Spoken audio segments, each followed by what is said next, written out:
Hello friends, Lok Sabha चुनावों के बाद 13 जगहों पर 13 विधानसभा सीट पर उपचुनाव अभी 2 दिन पहले हुए थे। आज इन 13 सीटों की गिनती हुई। आपको जानकर आश्चर्य होगा कि इन उपचुनावों में मोदी जी की बीजेपी को करारी हार का सामना करना पड़ा। 13 में से सिर्फ 2 सीटों पर बीजेपी को जीत मिली है और 10 सीटों पर इंडिया गठबंधन के प्रत्याशी जीते हैं।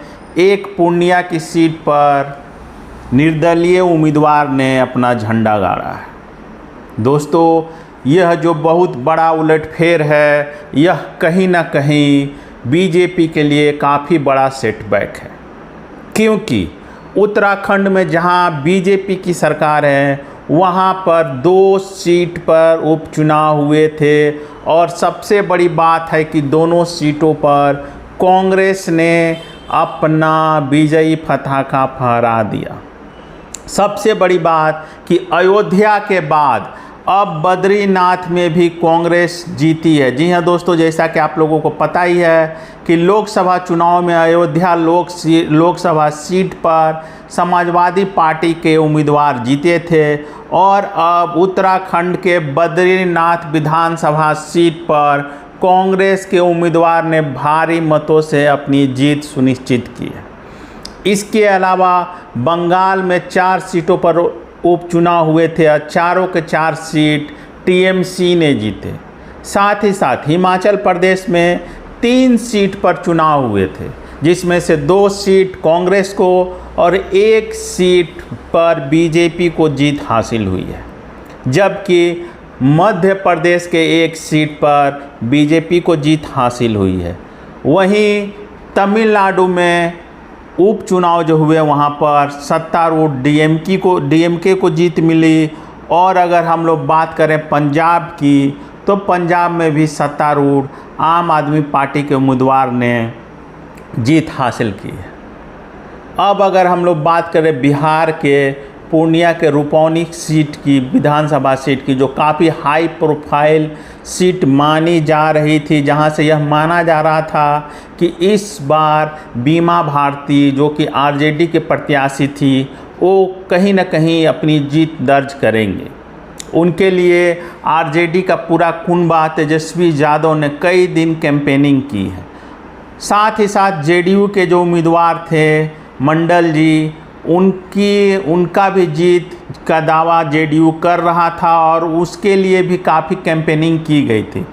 लेकिन अब वहाँ से निर्दलीय प्रत्याशी 8000 वोटों से जीते हैं। दूसरे स्थान पर जेडीयू और तीसरे स्थान पर बीमा भारती जो आरजेडी के सीट से थी, तीसरे स्थान पर रहे। तो इस प्रकार इस जो 13 सीटों पर जो विधानसभा के उपचुनाव हुए थे, बहुत बड़ा उलटफेर हुआ है और सबसे बड़ा सेटबैक लगा है बीजेपी को। बीजेपी को इन 13 में से मात्र 2 सीट पर जीत मिली है। तो कहीं ना कहीं अब देश का जो युवा है, या फिर कहें जो बेरोजगारी की बढ़ती दरें हैं, महंगाई है, कहीं ना कहीं अब भारत की जनता को ये सब मुद्दे समझ में आने लगे हैं और अब देश की जनता मंदिर से ऊपर उठकर अब मुद्दों पर वोटिंग कर रही है, क्योंकि अयोध्या के बाद अब बद्रीनाथ में भी बीजेपी को करारी हार का सामना करना पड़ा। माना जा रहा था कि देवभूमि उत्तराखंड में बीजेपी दोनों सीटें जीतेंगी, लेकिन हुआ उल्टा और वहाँ की दोनों सीटों पर कांग्रेस के प्रत्याशियों ने झंडा गाड़ दिया। तो कहीं ना कहीं अब लग रहा है कि देश की जनता का मूड बदलाव चाह रहा है। तो आने वाले दिनों में बहुत ही जल्द यूपी के लगभग 10 सीटों पर उपचुनाव होने जा रहे हैं। तो इन उपचुनाव के जो रिज़ल्ट आए हैं, उसका प्रभाव उन चुनावों पर भी ज़रूर पड़ेगा।